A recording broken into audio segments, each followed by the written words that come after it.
Bonjour à tous, mon nom est Martin Noël et au nom de la Bourse de Montréal, il me fait plaisir d'être avec vous aujourd'hui pour ce webinaire intitulé Options, concepts fondamentaux. Avant de commencer, notre petit avis de non-responsabilité, tout ce qu'on dit et tout ce qu'on fait est à titre de formation et d'information et rien ne saurait être interprété comme étant des recommandations pour acheter ou vendre toute valeur mobilière.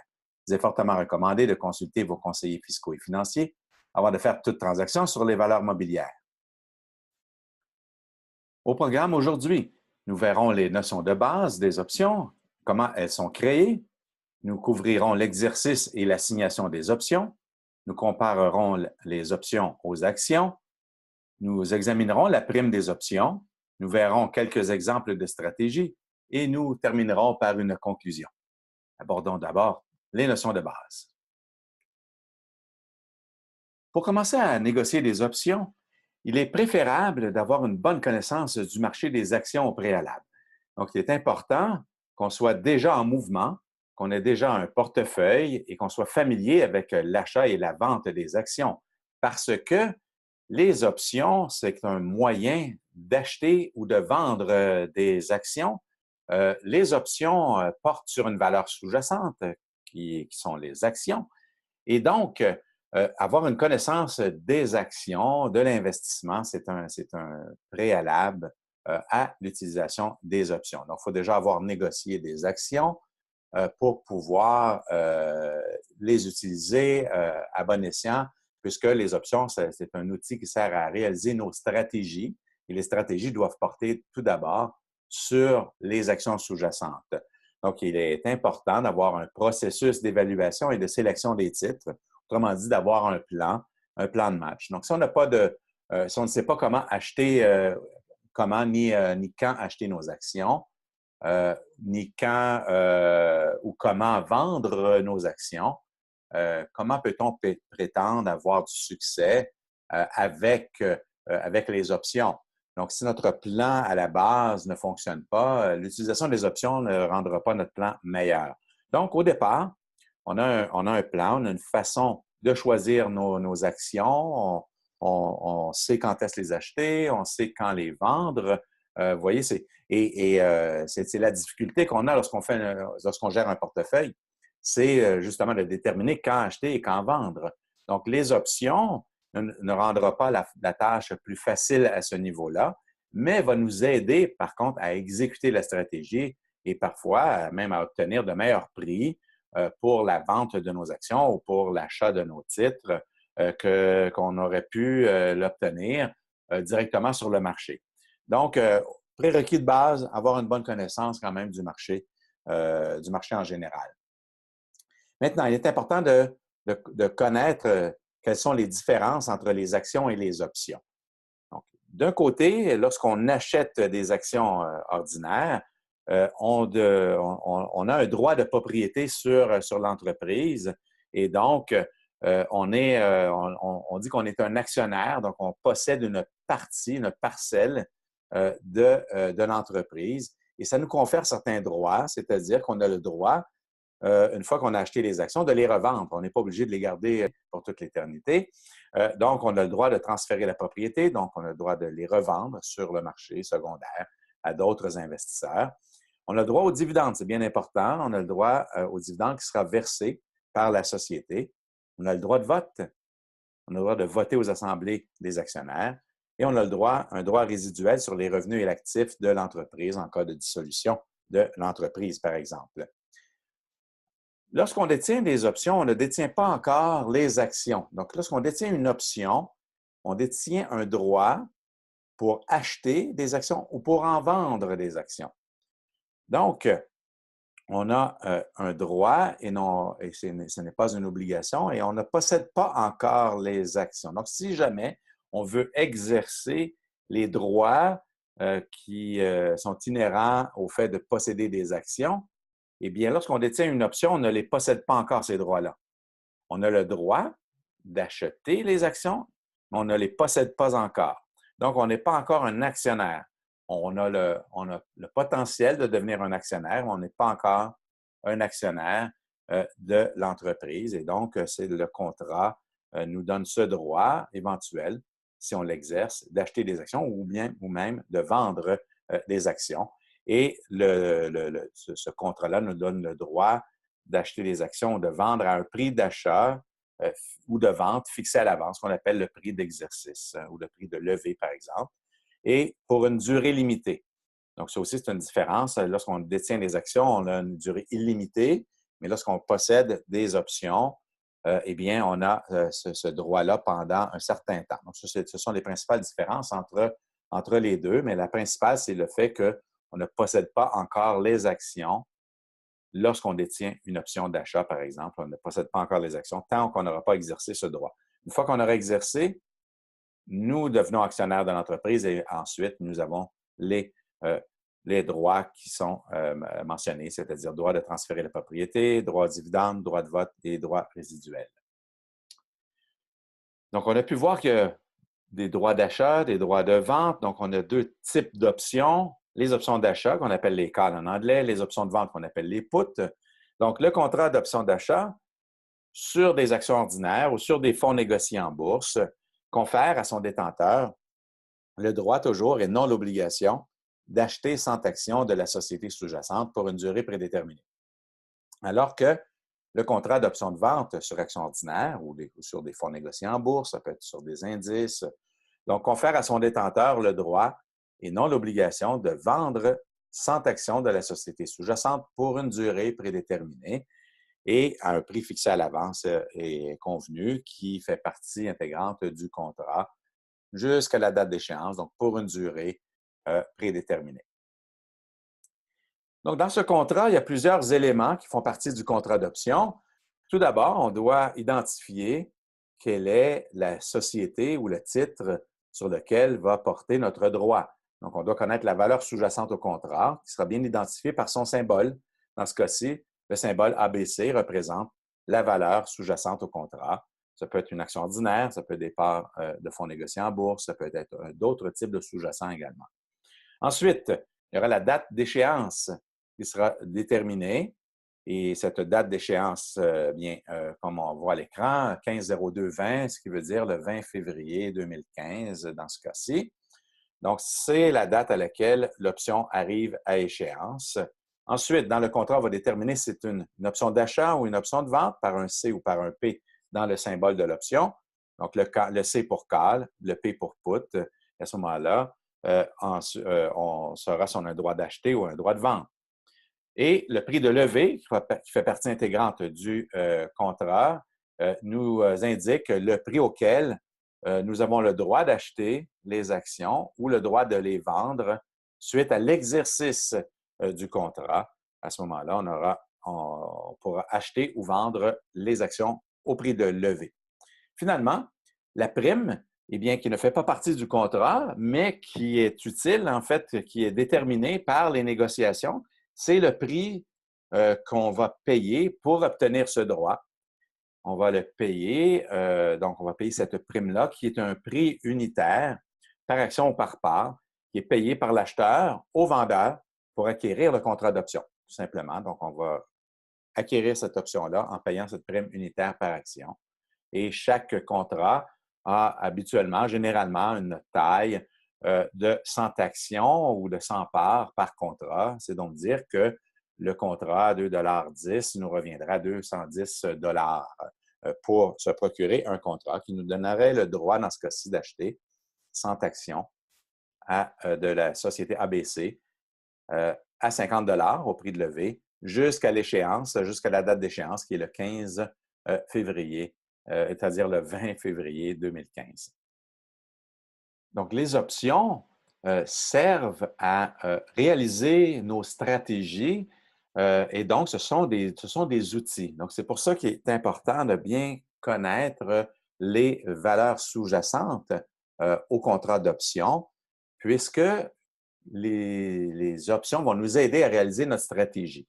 Donc, au départ, les options, ce sont des outils de protection essentiellement. Donc, l'utilité des options au départ, ce sont des outils de protection, mais qui peuvent servir à autre chose également. Mais l'outil de base, donc des produits dérivés en général, ce sont des outils qui servent comme moyen de transférer le risque, de réduire le risque ou à toute fin pratique comme outil de couverture. Donc, c'est ce qu'on appelle en anglais le hedging. Donc, la couverture, se protéger, réduire les risques, ce sont les outils de base, c'est l'utilité de base des options. Ça peut également nous aider à prendre des positions haussières, baissières ou neutres. Et donc, le fait que l'option coûte beaucoup moins cher que d'acheter la valeur sous-jacente, eh bien, on peut utiliser les options pour prendre une position directionnelle. Donc, investir dans la croissance d'un titre sur une période donnée ou dans la baisse d'un titre, soit pour se protéger contre une baisse, mais aussi tirer avantage d'une baisse, ou tout simplement établir des stratégies qui seraient neutres, c'est-à-dire qu'on pourrait tirer avantage de la stabilité relative. Donc, c'est un des aspects importants des options, c'est qu'on est en mesure de tirer avantage même de la stabilité relative dans le marché. Quand le marché ne bouge pas, on peut dégager un rendement malgré tout avec les options. Et donc, ça nous permet également de générer des revenus supplémentaires puisqu'on peut acheter des options, on peut en vendre. Donc, la prime qu'on va recevoir peut être générer des revenus, soit sur la détention des actions dans notre portefeuille ou sur le comptant ou les espèces qu'on maintient dans notre portefeuille. Et finalement, ça nous aide à moduler notre exposition au risque du marché au niveau désiré. Donc, on peut soit réduire le risque de notre portefeuille, notre exposition au risque du marché, ou l'augmenter si on veut, dépendamment de nos anticipations sur le marché. Donc, de manière générale, ce sont les points utiles des options. Maintenant, les options, comment sont-elles créées? Les options sont inscrites par la Bourse de Montréal qui les choisit parmi une liste de titres éligibles à avoir des options. Et ces titres-là sont choisis, cette liste-là, elle est établie en fonction de critères qui tiennent compte, entre autres, de la liquidité, de la taille et du volume négocié sur les actions sous-jacentes. Donc, ce qu'on cherche, c'est avoir des titres qui se qualifient dans le 25 donc dans le premier quartile des titres les plus liquides et les plus négociés sur le marché des actions. Et donc, vous pouvez avoir accès à cette liste-là. Il y a plus de 300 titres qui ont des options inscrites à la Bourse de Montréal. Donc, vous n'avez qu'à suivre le lien que vous voyez à l'écran pour les trouver. Donc, vous avez cette liste des options qui sont inscrites à la Bourse de Montréal. Maintenant, les options, elles sont inscrites, une fois inscrites, elles sont éligibles à la négociation maintenant. Et donc, les investisseurs qui le désirent peuvent en acheter, peuvent en vendre, et on peut les acheter et les vendre comme on le ferait avec les actions sur le marché boursier, tout simplement.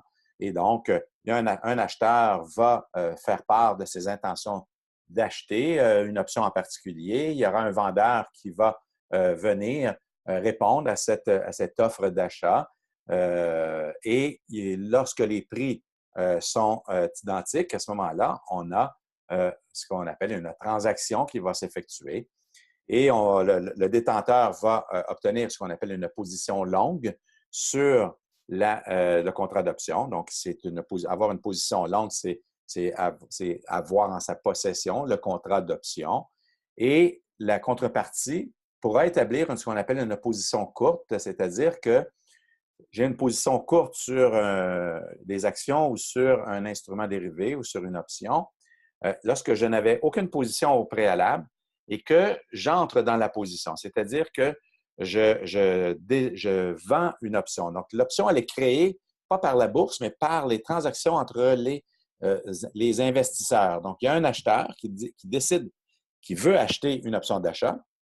Et il y a un vendeur qui dit, tiens, moi, je vais te vendre cette option-là. Donc, en fait, en décidant de vendre l'option, il y a une émission du contrat qui est effectuée par le vendeur, c'est-à-dire qu'on va, comme vendeur, être obligé de répondre aux droits du détenteur. Donc, quand je détiens une option, j'ai un droit, mais quand je vends l'option, je contracte l'obligation inverse du droit. Donc, par exemple, si le détenteur achète une option d'achat, il acquiert le droit d'acheter et s'il exerce son droit, il va acheter les actions de qui? Du vendeur, de celui qui aura vendu le contrat. Donc, le vendeur, en vendant le contrat, s'engage à vendre les actions sous-jacentes au contrat si le détenteur exerce. C'est la même chose pour des options de vente. Si le détenteur achète une option de vente, ça prend un vendeur pour lui vendre le contrat. Si le détenteur exerce son droit de vendre les actions, il les vendra à qui? Au vendeur, celui qui a vendu le contrat, et le vendeur sera dans l'obligation tout simplement d'acheter les actions. Donc, il y a un transfert, il y a une prime qui est payée au vendeur ou au signataire, et en contrepartie, le vendeur, en fait, se trouve ni plus ni moins qu'à émettre le contrat d'option et le détenteur obtient les droits inhérents au contrat d'option. Maintenant, pour faire une transaction, je vous invite à vous ouvrir un compte pour ceux qui n'en auraient pas sur le simulateur de négociation d'options de la Bourse de Montréal. C'est un très bon outil qui va vous permettre de tester vos stratégies avant de les mettre en place de manière pour vrai, en fait. Hein? Donc, vous pouvez cliquer sur le lien ou suivre le lien que vous voyez à l'écran. Vous pouvez vous ouvrir un compte sur le simulateur de négociation. Vous allez voir, il y a beaucoup d'informations qui sont disponibles, de matériel d'information pour ouvrir le simulateur et comment ensuite l'utiliser. Mais c'est ce que vous trouverez lorsque vous ferez une transaction, par exemple, ce sont des transactions fictives, il faut le rappeler, sur les options. Donc, dans ce cas-ci, nous avons une chaîne d'options avec, vous voyez qu'il y a plusieurs échéances qui sont disponibles. Et donc, ici, j'ai choisi de cliquer sur l'échéance du 16 février. Ce sont des options qui portent sur les parts négociées en bourse eShares S&P TSX 60. Ce sont des fonds négociés en bourse qui répliquent le rendement de l'indice S&P TSX 60. Le symbole, c'est le XIU. Et donc, vous avez à la gauche des options d'achat, vous avez à la droite les options de vente et donc, le titre se négocie à 24,36 $ ici. Donc, vous avez plusieurs prix de levée sur cette échéance qui vont de 22 à 26,75 $. Donc, par exemple, on pourrait vouloir négocier les options d'achat ayant un prix de levée de 24,50 $. Et à ce moment-là, on pourrait ouvrir un billet de transaction. Donc, un billet d'achat de ce côté-ci. Puis, en contrepartie, nous allons regarder, il pourrait y avoir un investisseur qui veut vendre les mêmes options d'achat. Donc, on a un billet d'achat et un billet de vente simultané. Et donc, on voit le symbole de l'option, comme je vous l'expliquais il y a quelques moments. Ici, on a le symbole XIU, on a la date d'échéance, donc 2018-02-16, le 16 février 2018. C'est un call, une option d'achat, le prix de levée de 24,50 $. Et vous voyez, dans votre billet de transaction, vous pouvez choisir aussi, si jamais vous voulez changer d'échéance, vous pouvez cliquer sur le bouton et ensuite choisir une des échéances qui sont disponibles. Même chose avec le prix de levée. Vous pouvez modifier le prix de levée. Si jamais vous voulez vendre ou acheter une option d'achat, vous pouvez choisir option d'achat ou option de vente. Et ici, vous avez ce qu'on appelle, en fait, vous devez choisir et déterminer si cet achat que vous allez faire est un achat d'ouverture ou de fermeture. Donc, si vous n'aviez pas de position au préalable, le premier achat que vous faites, c'est un achat d'ouverture.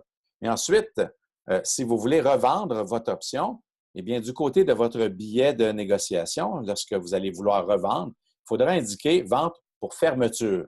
Donc, pour assurer que vous ne serez pas dans l'obligation, par exemple, d'exercer ce contrat-là à l'échéance ou quoi que ce soit. Donc, pour être bien sûr que vous n'avez plus de position dans ce contrat-là, vous ferez une vente de fermeture. Donc, dans le cas qui nous occupe présentement, on place un ordre à court limite, c'est-à-dire que c'est un ordre où on va déterminer le prix auquel on veut acheter. Le marché est de 18 à 20, donc un court acheteur de 18, un court vendeur de 20. On décide de vouloir acheter à 19 cents. Donc, on veut acheter à 19. C'est un ordre d'un jour. On pourrait avoir un ordre valide jusqu'à révocation, par exemple. Ici, on va mettre un ordre au jour, donc pour la durée de la séance. Et on aurait pu également placer un ordre au marché sur cette option-là. À ce moment-là, un ordre au marché nous aurait placé ici pour acheter à 20 à 20 cents, c'est-à-dire. Et donc, mais on veut ici fixer le prix, donc on va faire un ordre à court limite à 19 cents. Le vendeur va choisir la même stratégie, donc un ordre à court limite à 19 cents. Et donc, on peut maintenant anticiper que cet ordre-là, si on l'envoie à la bourse, il sera négocié. Donc, je vais vouloir acheter à 19 et le vendeur va vouloir vendre à 19. Il y aura effectivement une transaction. Donc, on voit ici que notre vendeur fait une vente pour ouverture. Le vendeur n'a aucune position préalable et donc va s'engager ici à respecter les droits que vous allez obtenir en achetant cette option-là. Donc, votre droit, c'est d'acheter les actions à 24,50 les parts XCU à 24,50 jusqu'au 16 février 2018, par exemple. Et donc, la contrepartie, le vendeur va être obligé de vendre les actions, les parts, à 24,50 si à l'échéance ou au moment où vous allez vouloir exercer, si à l'échéance, le titre est supérieur à 24,50 eh bien, vous serez dans l'obligation, si vous avez vendu le contrat, de vendre à 24,50 Donc, une fois qu'on envoie les ordres par l'intermédiaire de nos courtiers, l'ordre d'achat est envoyé à la Bourse de Montréal, l'ordre de vente également, il y aura une transaction et cette transaction-là sera envoyée à ce qu'on appelle la Chambre de compensation, la Corporation canadienne de compensation des produits dérivés, en anglais, la Canadian Derivatives Clearing Corporation, la CDCC. Au moment que la transaction sera faite, ça sera envoyé à la CDCC. Et donc, il y aura une émission des contrats et c'est la Chambre de compensation qui va garantir l'exécution des contrats de part et d'autre. Donc, c'est une transaction qui n'est pas faite. La responsabilité n'appartient pas à l'acheteur, il n'est pas responsable du vendeur et le vendeur n'est pas responsable de l'acheteur. C'est la Chambre de compensation qui va gérer tout le processus qui va s'en suivre. Donc là, ce qu'on fait, une transaction. Donc, il y a émission de contrat. Il y a une émission de contrat seulement si, d'un côté, on a un acheteur pour ouvrir et on a un vendeur pour ouvrir. Donc, il n'y avait aucune position au préalable. Et là, dans la transaction, il y a deux individus, deux investisseurs qui ont maintenant chacun une position. Donc, un, c'est une position longue, l'autre, une position courte. Il y aura création de ce qu'on appelle l'intérêt en cours, c'est-à-dire l'ensemble de tous les contrats en circulation. Habituellement, on choisit de regarder seulement l'ensemble de toutes les positions longues ou de toutes les positions courtes parce que, on ne peut pas prendre les deux puisque finalement, il y a deux transactions. Hein, donc, pour une transaction, il y a deux participants. Et donc, il y a un seul contrat qui est émis. Donc, on regarde soit les positions longues, soit les positions courtes. Et c'est ce qu'on appelle l'intérêt en cours. Donc, si on revient à notre chaîne d'options, on peut voir qu'il y a le cours acheteur, le cours vendeur, qui a le volume de transactions. Donc, on peut voir que sur les options de vente à 23,25 pour l'échéance du 16 février, il y a 23 795 contrats de négociés durant la séance et il y avait 65 932 contrats en cours, donc en circulation. C'est donc dire qu'il y a plusieurs investisseurs qui ont des positions longues et des positions courtes à la fois. Donc, il y a 65 932 positions longues et la même chose des positions courtes. Donc, c'est donc créé 65 932 contrats en circulation. Donc, lorsqu'il y a un achat d'ouverture jumelé à une vente d'ouverture, on a création d'un d'un contrat, lorsqu'il y a un achat de fermeture et une vente de fermeture, à ce moment-là, les contreparties qui sont entrées dans le contrat redéfont leur position. On retire un contrat de la circulation, donc il y a diminution de l'intérêt en cours.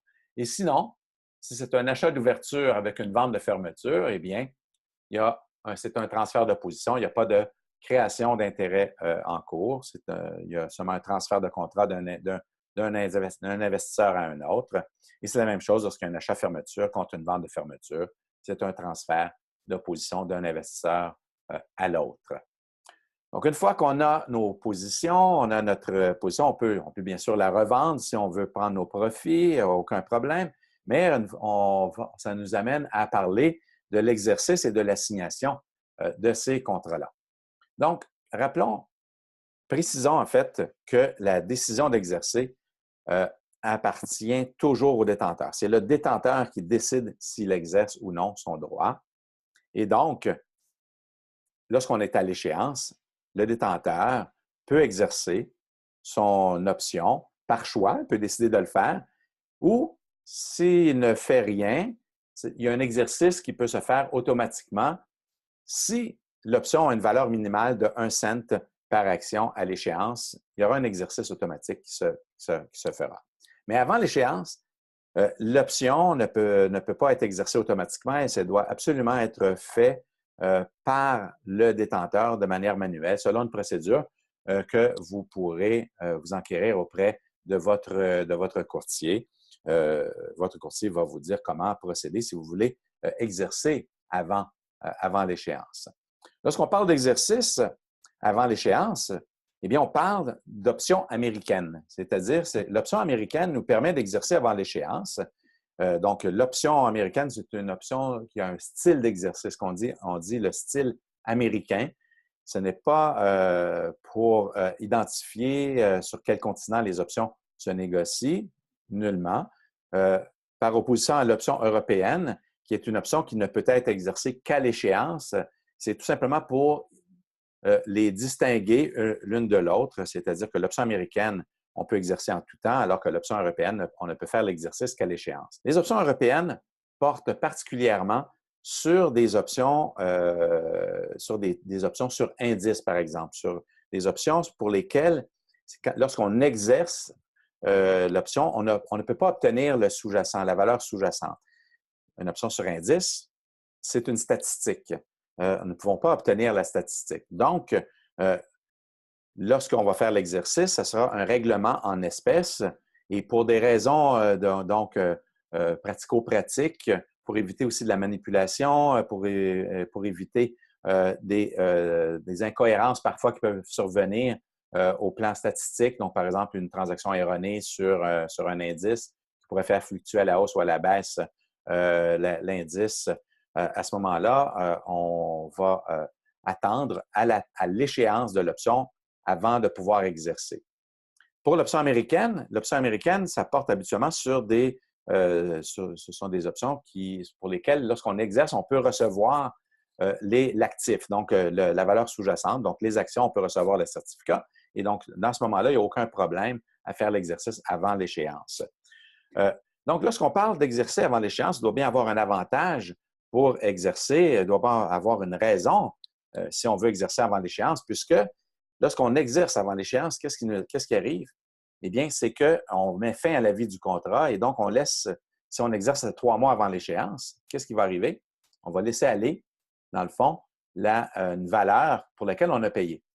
Et donc, la raison pourquoi exercer avant l'échéance, habituellement, si je laisse aller une certaine valeur, c'est parce que je vais être compensé en finance, on va être compensé. À ce moment-là, c'est pour capturer le dividende. Donc, le dividende va représenter l'échange. Je vais vous échanger une partie de la valeur de cette option-là contre une valeur bien tangible, c'est-à-dire le dividende, et je vais exercer seulement si le dividende est plus élevé que la valeur que je vais laisser aller. Donc, une fois qu'on est rendu à l'échéance, l'acheteur de l'option ou le détenteur bien, va pouvoir exercer son droit d'acheter ou de vendre, c'est-à-dire si j'exerce une option d'achat, je vais acheter les actions. Si j'exerce mon option de vente, je vais vendre l'actif sous-jacent, donc je vais vendre les actions. Je peux également fermer ma position en revendant ma position. Et là, il ne faut pas oublier, si je revends mon option, je vais faire une vente de fermeture à ce moment-là. Et donc, je vais liquider ma position. Moi, je n'aurai plus de position auprès de mon courtier et ni auprès de la chambre de compensation. Ou je peux tout simplement laisser aller mon option expirer sans valeur et à ce moment-là, j'aurai une perte, je perdrai la prime de mon option. Quand je suis vendeur de l'option, donc quand je suis signataire, j'ai une position courte sur l'option, eh bien, quand le détenteur de l'option exerce son option, je reçois ce qu'on appelle un avis d'assignation et je serai assigné sur une option d'achat, je serai alors dans l'obligation de vendre les actions sous-jacentes puisque le détenteur va acheter les actions. Moi, je suis obligé de les vendre. Et sur une option de vente, si je suis assigné, c'est que le détenteur de l'option de vente va m'imposer, veut me vendre les actions. Moi, je serai obligé de les acheter à ce moment-là. Mais je peux, si je veux éviter d'être assigné, fermer ma position en rachetant la même option. Et donc, j'aurais fait au préalable une vente d'ouverture. Pour fermer la position, je ferai un achat de fermeture. Ou, si l'option n'a plus de valeur, je la laisse expirer. Et à ce moment-là, je n'ai plus de position après l'échéance et mon gain correspondra à la valeur de la prime que j'aurai encaissée. Donc, ce qu'on voit ici, c'est le cheminement d'un exercice et d'une assignation. Donc, prenons par exemple les options d'achat X, Y, Z avec un prix de levée de 50. Eh bien, le détenteur exerce l'option, c'est-à-dire qu'il veut acheter les actions à 50. Il va vous envoyer 50 et ça va se faire par l'intermédiaire de la Chambre de compensation, bien sûr. Il va vous envoyer 50 et vous, suite à cette assignation-là, vous serez obligé d'envoyer le certificat contre le paiement de ces 50 maintenant, si on exerce une option de vente, maintenant prenons un prix de levée de 55. Donc, l'option de vente, le détenteur décide d'exercer l'option de vente et bien sûr, je vais exercer seulement si le prix du titre est inférieur à 55. Et donc, l'exercice de l'option de vente, ça veut dire que le détenteur de l'option de vente veut vendre les titres, donc va vous envoyer le certificat. Et comme vous allez être assigné, vous allez être obligé de les acheter, vous allez payer 55 par action au détenteur. Donc, on pose souvent la question, hein, c'est intriguant, savoir est-ce que toutes les options sont exercées à l'échéance? C'est quoi le pourcentage d'options?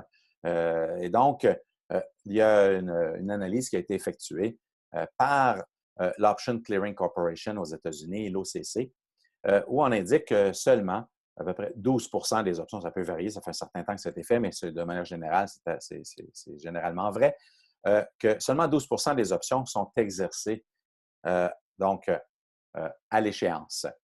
Donc, à l'échéance, c'est seulement les options en jeu. Donc, ici, on verra ce que c'est qu'une option en jeu, mais ce sont seulement les options qui ont une valeur à l'échéance qui sont exercées ou avant un dividende. Donc, bien sûr, pour capturer le dividende, il va falloir que j'exerce. Et ce ne sera pas un exercice automatique. J'avise mon courtier que je veux exercer l'option pour obtenir le dividende. Donc, avant l'échéance, c'est pour un dividende, mais sinon, à l'échéance, les options en jeu seront exercées. Il y a beaucoup d'options qui terminent hors jeu à l'échéance. Donc, bien sûr, au niveau des prix de levée, s'il y a une option d'achat qui a une valeur à l'échéance, l'option de vente n'a plus de valeur. Et vice-versa. Si une option de vente a de la valeur, l'option d'achat n'a plus de valeur. Et donc, les options d'achat et correspondantes ou de vente n'auront plus de valeur, ils vont venir à échéance sans valeur. Donc, elles ne seront pas exercées. Seulement les options qui ont de la valeur à l'échéance qui sont exercées. Mais la majorité des investisseurs ne veulent pas exercer ou être assignés. Donc, quand on achète des options, c'est souvent pour se protéger par une certaine période.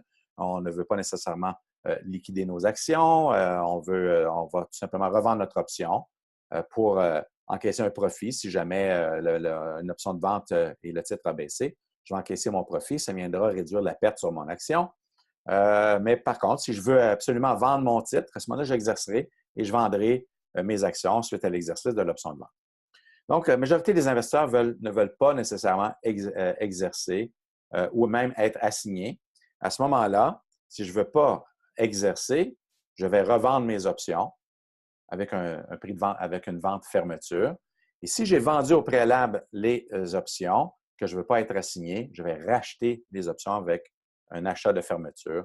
C'est la seule façon sûre et certaine de ne pas être assigné, c'est de racheter nos options. Sinon, il y a toujours une possibilité là, d'être assigné à l'échéance. Et donc, si l'option a de la valeur, préférable de fermer la position si on ne veut pas être assigné. Maintenant, nous allons comparer dans les prochaines diapositives les options et par rapport à une position sur l'action. Donc, quand je détiens une position sur des options d'achat, une position longue, eh bien, je ne peux pas perdre plus que la prime que j'ai payée ici. Et la perte maximale, donc, elle sera subite si le prix du titre ferme en bas du prix de levée. Donc, je peux acheter les actions au prix de levée et donc tirer avantage d'une hausse au-delà du prix de levée. Et donc, jusqu'à ce que j'aie récupéré la prime de mon option, la prime que j'ai payée, eh bien, je vais être en situation perdante, mais de moins en moins perdante jusqu'au seuil d'équilibre qui correspond au prix de levée plus la prime payée. Mais ensuite, je participe un pour un avec la croissance du prix de l'action à la hausse et mon profit potentiel, il est illimité lorsque je détiens une option d'achat. Lorsque j'ai une position longue sur les actions, eh bien, je ne paye aucune prime et donc mon seuil d'équilibre, c'est vraiment le prix payé pour l'action. Et mon potentiel de profit, il est illimité et mon potentiel de perte, il est également très élevé puisque je peux perdre toute la somme, en fait, la valeur de l'action que j'ai payée. Donc, l'avantage de l'option d'achat, c'est que ça me donne ça coûte beaucoup moins cher que l'action et ça me donne quand même un potentiel de tirer avantage de la hausse, mais tout en ayant une perte limitée. Maintenant, si j'établis une position courte sur l'option d'achat, eh bien là, c'est l'inverse, c'est-à-dire que je vais avoir un profit maximal limité à la prime reçue. Je ne peux pas faire plus que la prime que j'ai reçue. C'est un peu comme une compagnie d'assurance. Lorsqu'elle nous vend une police d'assurance, elle nous vend un contrat, elle émet un contrat, eh bien, elle ne peut pas faire plus d'argent que la prime qu'elle a reçue. S'il n'y a aucune réclamation, elle fait 100 de la prime. Et c'est la même chose pour le vendeur d'une option d'achat. Eh bien, on vend une option, on encaisse la prime et on prend, dans le fond, le risque que l'option ne soit pas exercée, ou à tout le moins que si elle est exercée, qu'elle se maintienne en bas du seuil d'équilibre, qui correspond au prix levé plus la prime reçue. Donc, on voit ici qu'en bas du seuil d'équilibre, on est en profit, mais au-delà, on est en position de perte. Et donc, il faudra bien évaluer donc, dans notre scénario, quelles sont les probabilités qu'on pense, en fait, que cette option-là, que le titre soit supérieur au prix d'équilibre.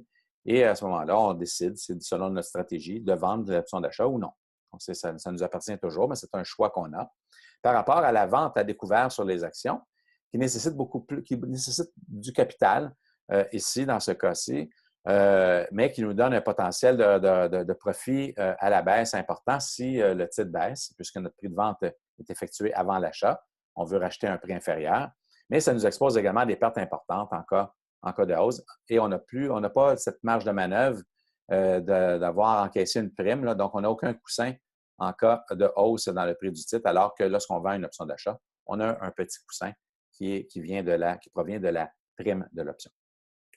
Maintenant, lorsque j'achète une option de vente, ça me donne le droit de vendre les actions au prix levé et donc de participer à tirer avantage d'une baisse dans le prix de l'action.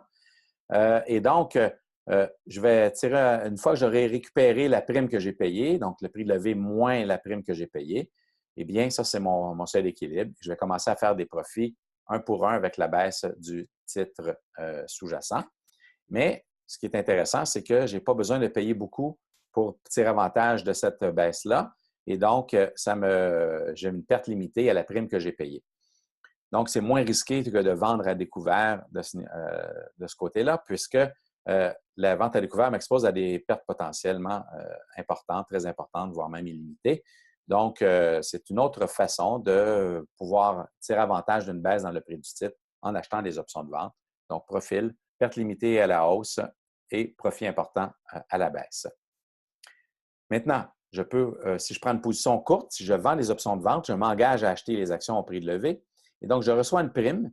Et donc, j'achète au prix de levée, mais en me donnant une petite marge de manœuvre à la baisse ici. Donc, si le titre ne baisse pas trop, eh bien, je vais faire quand même un profit sur cette transaction-là, mais je suis quand même exposé à des pertes importantes à la baisse. Donc, c'est important, lorsqu'on fait des stratégies sur les options, de faire la stratégie sur des titres de qualité pour ne pas être exposé par exemple, à des pertes importantes sur des titres pour lesquels on ne serait pas prêt à acheter les actions. Donc, il faut faire les transactions sur des titres avec lesquels on est confortable, qui font partie de notre liste de choix. Par rapport à l'achat des actions, donc on est exposé également à des pertes importantes. Donc, le risque n'est pas plus important que d'acheter des actions dans ce cas-ci. Sauf qu'en cas de hausse, si on n'a pas acheté les actions, on a un profit limité à la prime reçue sur l'option de vente, alors que pour les actions, on a un profit qui est illimité et donc qui est potentiellement plus élevé que la vente de l'option de vente.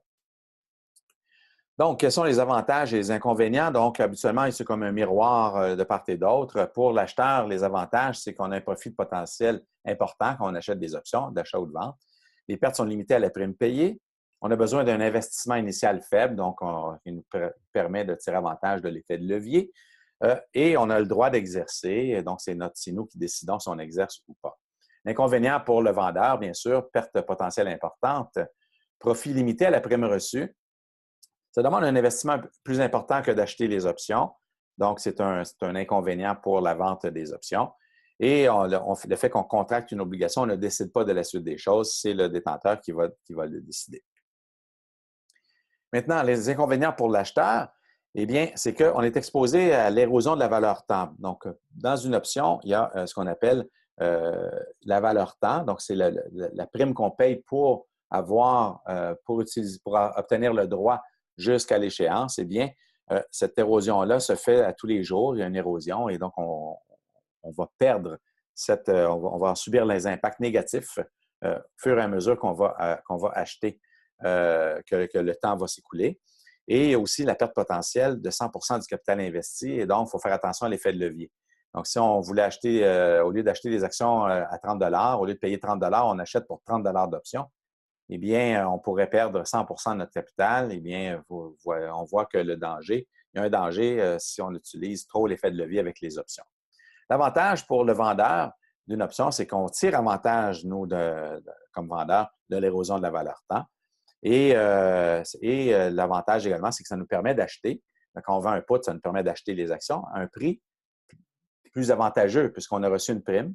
Et aussi, lorsqu'on vend des options d'achat, ça nous permet de vendre les actions à un prix plus avantageux également puisqu'on aura reçu une prime également. Parlant de prime, eh bien, il y a deux composantes dans la prime d'une option. Il y a la valeur intrinsèque et aussi la valeur temps. Donc, la valeur intrinsèque pour l'option d'achat, on la calcule de la façon suivante. On prend le prix du titre moins le prix de levée. Et si ce calcul-là nous donne une valeur négative, à ce moment-là, on dit que la valeur intrinsèque, elle est nulle. Elle vaut zéro. Parce que si on est à l'échéance, on n'exercerait pas cette option-là si le prix du titre était inférieur au prix de levée. Donc, si on a un prix de levée de 20 que le prix du titre est de 15, eh bien, 15 moins 20, ça nous donne, si on exerçait, l'option, on achèterait le prix, au prix de levée de 20 on achèterait le titre à 20, alors que le titre est 15. Donc, il n'y a personne qui veut faire ça. Donc, c'est seulement, la valeur intrinsèque, elle est seulement positive. Donc, il faut que le prix du titre soit supérieur au prix de levée pour avoir une valeur intrinsèque. Et pour l'option de vente, bien, on exerce notre option en vendant à un prix de levée connu. Donc, par exemple, à 20 et donc, il faut que le prix du titre soit inférieur à 20 pour qu'on exerce, pour qu'on ait une valeur. Donc, prix de levée de 20 moins le prix du titre à 15, ça nous ferait une valeur intrinsèque de 5 Maintenant, la valeur temps, elle, comment on va faire pour l'identifier? Bien, on va prendre la prime de l'option moins la valeur intrinsèque et donc l'excédent va nous donner cette valeur temps-là. Et à l'échéance, la valeur temps, elle est nulle. Donc, autrement dit, la prime de l'option à l'échéance est égale à sa valeur intrinsèque. S'il n'y a pas de valeur intrinsèque, l'option, elle est nulle à l'échéance à ce moment-là. Donc, plus la durée de vie de l'option est élevée, plus la prime est élevée. Et la valeur temps, eh bien, va augmenter ou baisser avec l'incertitude du marché. Donc, plus le marché est incertain, plus il fluctue, eh bien, moins on est certain de sa valeur, de la valeur du titre à l'échéance, et plus la valeur temps va augmenter. Il en va de même, plus on s'approche de l'échéance, plus l'incertitude diminue. Pourquoi? Parce que plus on est près de l'échéance, plus on sait, hein, moins on a de temps devant nous, et plus on sait si l'option sera exercée ou non. Et donc, il y aura de moins en moins de valeur temps dans l'option, plus on va s'approcher de l'échéance. Donc, par exemple, ici, prenons une option d'achat qui vaut 6,50 et calculons la valeur intrinsèque et la valeur temps de cette option-là avec un prix de 6,50. Donc, l'option, le prix de levée est de 15 le prix du titre est de 20 Donc, 20 moins 15, ça nous donne une valeur intrinsèque de 5 Et comme on connaît maintenant la valeur intrinsèque, on peut calculer la valeur temps de l'option, c'est-à-dire 6,50 moins 5, nous donne 1,50 de valeur temps. Donc, on voit ici que, dans le fond, on a 5 de valeur intrinsèque plus 1,50 de valeur temps, qui nous donne 6,50 pour l'option au total. C'est donc dire que ce 1,50 $-là, on va le perdre jusqu'à l'échéance. Si le titre demeure stable, on va perdre 1,50 de valeur temps. Et donc, la vraie valeur de l'option à l'échéance, c'est 5 et non pas 6,50 $. Pour une option de vente, le prix de cette option de vente-là est de 5,95 $. Le prix du titre est de 20 $ et on a un prix de levée de 25. On va calculer la valeur intrinsèque de cette option-là en prenant le prix de levée moins le prix du titre, 25 moins 20. On a 5 $. Valeur temps, même procédure, 5,95 moins la valeur intrinsèque, un excédent de 95 cents qui représente la valeur temps de cette option-là. Et cette valeur temps-là va disparaître à l'échéance, d'ici l'échéance. Donc, si le titre demeure à 20 $, on aura une valeur intrinsèque seulement de 5 $ pour cette option-là. Et donc, il faut toujours compenser la valeur temps par un mouvement dans le prix du titre pour atteindre notre seuil d'équilibre. C'est le petit obstacle qu'on a lorsqu'on achète des options. Donc, la valeur temps s'érode au passage du temps pour devenir nulle à l'échéance et la valeur intrinsèque représente donc la valeur économique de l'option et ne s'érode pas au fil du temps. Donc, il n'y aura pas d'érosion. Si le titre ne bouge pas, notre 5 $ va demeurer constant jusqu'à l'échéance. Et donc, la valeur intrinsèque ne fluctue qu'en fonction de la valeur sous-jacente, en fonction des variations de la valeur sous-jacente. L'érosion de la valeur temps, donc on l'a mentionné, elle s'érode à tous les jours, mais elle ne s'érode pas de manière linéaire. Donc, on ne peut pas prendre le $50 et le diviser, par exemple, si on avait 150 jours, de dire on a 1 cent par jour. Ce n'est pas comme ça que ça va se passer. C'est plutôt une érosion qui est plutôt faible au début. Donc, sur 3 mois, on a une petite érosion de la valeur temps, mais sur le 3 mois suivant, on a une plus grande érosion, une plus grande ensuite sur les 3 mois.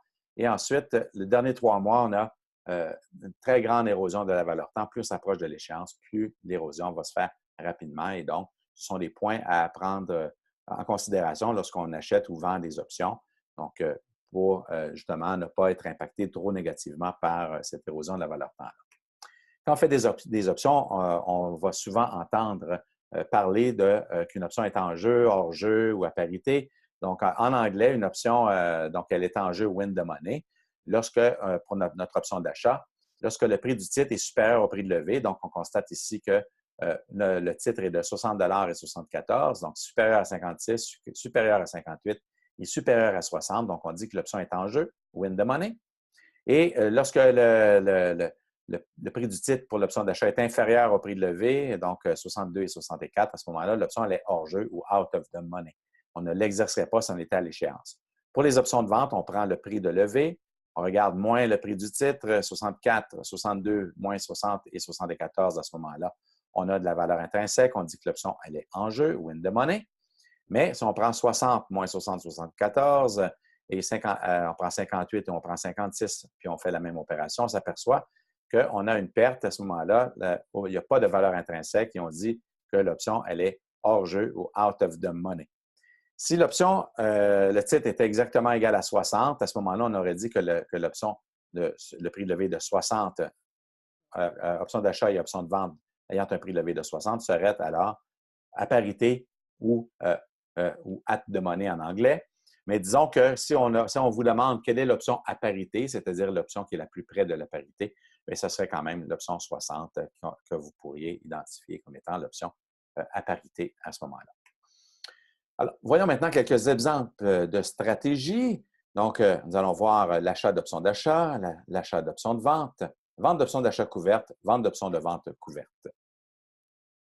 Donc, dans un premier cas, au niveau de l'achat d'options d'achat, supposons que vous êtes optimiste sur le titre donc à moyen terme, au cours des prochains 3 mois, par exemple, mais vous n'avez pas les fonds nécessaires actuellement pour acheter les actions. Vous pourriez acheter des options d'achat maintenant et ça vous garantirait de pouvoir acheter les actions au prix actuel au cours des 3 prochains mois. Et donc, vous pourriez, si le titre est supérieur au prix de levée, exercer votre option et acheter le titre au prix actuel. Vous paieriez une prime pour vous assurer de pouvoir le faire. En cas de baisse, si le prix des actions baisse, à ce moment-là, vous n'êtes pas obligé d'exercer votre contrat et vous achetez tout simplement les actions sur le marché à un prix beaucoup plus bas que le prix de levée. Et donc, c'est du gagnant-gagnant, c'est une forme d'assurance. Mais vous pourriez également anticiper une hausse dans le prix des actions et vouloir tirer de l'effet de levier. Donc, acheter les options d'achat qui coûtent moins cher que le titre sous-jacent et essayer de tirer avantage d'une hausse. Donc, si le titre augmente, vous pourriez à ce moment-là revendre vos options et faire un profit avant l'échéance. Et si le titre baisse, bien, votre perte serait limitée à la prime que vous auriez payée. Dans l'achat d'options de vente, supposons que vous détenez des actions sur le titre ABC, eh bien, et que vous craignez une légère baisse au cours des prochains mois, eh bien, vous pourriez acheter des options de vente pour vous protéger contre cette baisse-là. Et si le prix de l'action baisse, vous pourriez exercer et vendre vos actions ou tout simplement revendre votre option de vente et amortir ou réduire la perte que vous auriez subie sur votre titre. Mais en cas de hausse, ce qui est intéressant, c'est que vous n'êtes pas obligé d'exercer l'option de vente et donc, ça veut dire que vous pourriez revendre, si vous le vouliez, les actions à un prix plus élevé. Et donc, c'est votre choix de garder les actions ou de les revendre, mais vous auriez cette possibilité-là. Vente d'options d'achat couverte, c'est intéressant parce que c'est une des stratégies qu'on peut mettre en place. C'est la stratégie la plus populaire auprès des investisseurs, mais qu'on peut rapidement mettre en place une fois qu'on connaît un peu les rudiments des options, parce que ça n'encourt pas de nouveaux risques. Vous détenez des actions sur un titre, vous songez à les vendre en cas de hausse. Donc, vous voulez les vendre et vous pourriez placer un ordre de vente à la bourse, par exemple, de Toronto. Et à ce moment-là, si le titre augmente, vous vendrez vos actions. Mais vous pouvez, puisque maintenant vous connaissez que vous pouvez vendre des options d'achat et ça vous engage ici à vendre vos actions, vous pourriez mettre en vente vos actions par l'intermédiaire d'une vente d'options d'achat qui serait couverte par la détention de vos actions. Et donc, si le prix du titre augmente, vous vendriez vos actions, mais en plus, vous auriez été payé pour le faire. Donc, la vente d'options d'achat peut s'apparenter à être payé pour vendre nos actions. Et en plus, si le titre ne monte pas, eh bien, on a la prime et ça vient nous aider pour couvrir une baisse, une légère baisse en cas une légère perte en cas de baisse. Et donc, la prime reçue nous permet de générer un revenu supplémentaire sur notre portefeuille. La vente d'options de vente couverte est intéressante également, puisque en vendant une option de vente, si vous avez de l'encaisse en espèces, des espèces ou des liquidités dans votre portefeuille, vous êtes prêt à acheter des actions, mais supposons que le titre actuel, le prix ne vous convient pas, mais qu'en cas de légère baisse, vous seriez prêt à acheter les actions, eh bien, au lieu de placer un ordre d'achat à un prix inférieur à la Bourse de Toronto, vous pourriez tout simplement vendre une option de vente qui vous engage à acheter les actions, vous encaissez une prime et ça vient générer un revenu supplémentaire sur votre portefeuille. Si le titre baisse, vous achèterez les actions, mais il n'y a pas de problème, vous étiez prêt à les acheter. Donc, c'est important de faire la stratégie sur des titres sur lesquels on a confiance, puisque les titres peuvent baisser, donc qu'ils soient parmi votre liste de choix. Et donc, si le prix baisse, vous allez acheter vos actions, mais à meilleur prix, vous avez encaissé une prime. Si le titre augmente, il n'y a pas de problème, vous n'achèterez pas les actions, mais vous ne les auriez pas à acheter non plus si vous aviez placé un ordre d'achat à un prix inférieur. Donc, mais au moins, vous avez reçu une prime qui vient vous aider dans augmenter le rendement de votre portefeuille. Donc, ce sont 4 stratégies très, très simples, mais les 2 dernières, vente d'options d'achat couverte et vente d'options de vente couverte, sont intéressantes pour ceux qui veulent soit vendre les actions ou en acheter dans leur portefeuille. Ce sont des stratégies qu'on peut rapidement mettre en place une fois qu'on a quelques connaissances de base dans les options. Maintenant, en conclusion, l'option, comme on l'a pu le constater, c'est un droit et non pas une obligation pour acheter ou vendre des actions à un prix convenu pendant une période donnée. Donc, on a vu qu'on peut les négocier comme on le fait pour les actions. L'acheteur de l'option a un potentiel de profit important et sa perte est limitée à la prime payée. C'est le détenteur qui décide également d'exercer l'option d'achat ou l'option de vente. Donc, c'est le détenteur qui décide et c'est le signateur qui contracte l'obligation inverse à ce moment-là, mais il reçoit une prime pour le compenser contre ce risque-là d'être exercé. Donc, le vendeur des options, bien, lui, a un potentiel de profit limité. On ne peut pas faire plus que la prime qu'on a encaissée, mais la perte potentielle, elle est importante. Et donc, c'est pour ça que plus la perte potentielle elle est importante, plus le vendeur va demander une prime qui est plus élevée, qui est conséquente également. Donc, les options peuvent être exercées en tout temps par le détenteur. Donc, avant l'échéance, c'est par choix, donc selon la procédure de votre courtier. Et à l'échéance, par choix ou automatiquement, ça se fera donc de manière automatique si les options ont une valeur intrinsèque minimale d'1 cent à l'échéance. Mais avant l'échéance, vous allez décider d'exercer et la seule raison, en fait, la raison majeure, principale, là, dans 99 des cas, c'est pour capturer le dividende avant l'échéance. Vous allez exercer seulement pour capturer le dividende. Donc, finalement, on utilise les options principalement pourquoi? Dans un premier temps, pour gérer les risques. Ensuite, on veut investir ou aussi, en vendant des options, on peut générer des revenus supplémentaires. Donc, avant de terminer, j'aimerais vous inviter à consulter le site de la Bourse de Montréal. Vous avez un onglet Éducation à partir duquel vous allez pouvoir avoir accès à des capsules et vidéos, des séminaires, des guides, des stratégies, un bulletin d'options pour les investisseurs sur une base mensuelle, un blog, lesoptionssacompte.ca, donc le blog sur les options de la Bourse de Montréal, où j'ai le plaisir de contribuer sur une base mensuelle plusieurs articles, des idées de négociation via la plateforme Options Play qu'on va voir tout de suite, des calculateurs d'options, simulateurs de négociation que je vous encourage à utiliser pour parfaire vos connaissances, pour vous pratiquer sur les stratégies d'options avant de les mettre en place en mode réel.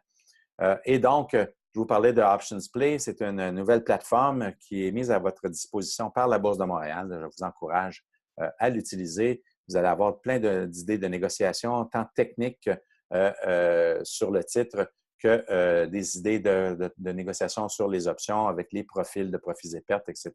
Donc, il y a beaucoup, beaucoup de matériel qui est disponible pour vous.